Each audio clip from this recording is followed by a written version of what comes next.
ایک دن اتفاق ہوا کہ اپنی استاذہ سے میری ملاقات ہوئی جو ہمیں دین سکھایا کرتی تھیں۔ انہوں نے خیریت معلوم کرنے کے بعد میری مصروفیت پوچھی تو بس باتوں باتوں میں کہہ گئی کہ کاش کوئی وظیفہ مل جائے جس سے میری ساری مشکلات آسان ہو جائے اور زندگی خوشیوں اور پیسوں سے بھر جائے۔ انہوں نے مجھ سے مسکراتے ہوئے پوچھا کہ وظیفہ کیا ہوتا ہے؟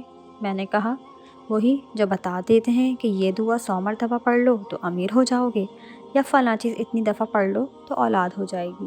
وہ مجھے خاموشی سے سنتے گئیں اور پوچھا کہ کیا دین بھی یہی کہتا ہے؟ میں نے کہا ہاں، دین میں ہوگا جب بھی تو دیندار بہت پہنچے ہوئے بزرگ یہی سب بتاتے ہیں۔ انہوں نے شفقت سے میرے ہاتھ کو تھاما اور پوچھا کہ کبھی ان سے حوالہ مانگا ہے کہ یہ وظیفہ قرآن کی کون سی سورت یا کس حدیث میں ملے گا؟ میں نے کہا ایسا تو کبھی نہیں پوچھا، بس انہی پر بھروسہ ہوتا ہے کہ اتنے بڑے دیندار بتا رہے ہیں تو غلط تھوڑی نہ بتائیں گے۔ میری استاذہ نے کہا بیٹا، دین بس قرآن و حدیث ہے، اس کے علاوہ اگر کوئی آ کر کچھ بھی کہے بھلے اس کے بہت پیروکار ہوں، پر جو دین میں نہیں ہے وہ نہیں ہے۔ میں ان کی باتوں کو غور سے سننے لگی کہ واقعی ایسا تو کبھی کسی کو حدیث یا قرآن کا حوالہ دیتے نہیں سنا۔ مطلب بچپن سے لے کر اب تک میں گمراہی میں رہی، پھر تو زندگی کے ایسے کتنے معاملات ہوں گے جس کی میں اندھی تقلید کر رہی ہوں گی۔ کیوں کبھی میں نے اس بات پر خود سے غور نہیں کیا؟ کیوں دین خود سمجھنے کی کوشش نہیں کی؟ جب دین مکمل ہے اور سب کے لیے عام ہے تو میں نے ابھی تک کے قرآن و حدیث اور اپنے بیچ اتنا فاصلہ کیوں رکھا ہوا ہے؟ میں نے بڑی حیرت سے پوچھا تو کیا وظیفہ نام کی کوئی چیز نہیں ہوتی؟ انہوں نے کہا وظیفہ لفظ نہ قرآن میں ہمیں کہیں ملتا ہے